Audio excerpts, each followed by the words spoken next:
Means somebody who is not a spiritual person has not understood the meaning of I am not the body.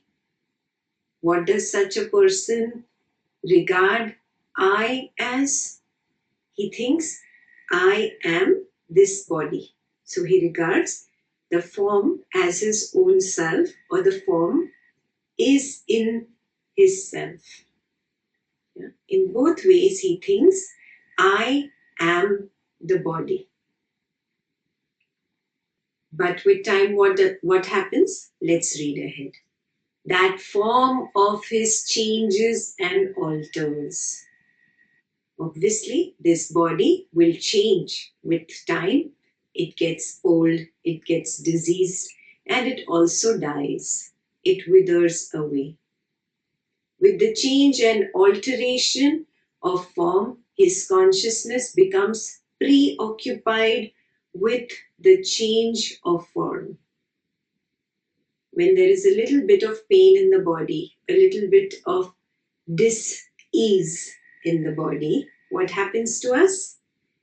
We get completely preoccupied. Oh, my knee is paining, it's hurting, it's paining. I'm unwell, I'm not able to do this, I'm not able to do that which I could do earlier. This is preoccupation in the mind with the alteration in the form. Now, I gave you just one example of disease, but there are so many other ways that form changes. Old age, graying of hair, wrinkles coming up, you not looking as pretty or handsome as you looked few years ago, pimples coming up, your hair not standing as straight as it used to or as curly as it used to. All these things are changes in form. The other changes are at the bodily functional level, where the bowel movements are not as easier as they used to, or the body has started functioning metabolically slower and you have put on extra weight. That also changes form.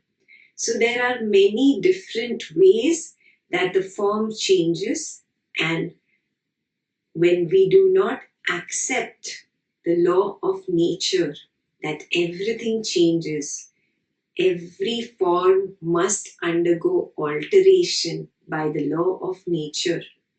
When we don't accept this law, what happens to us?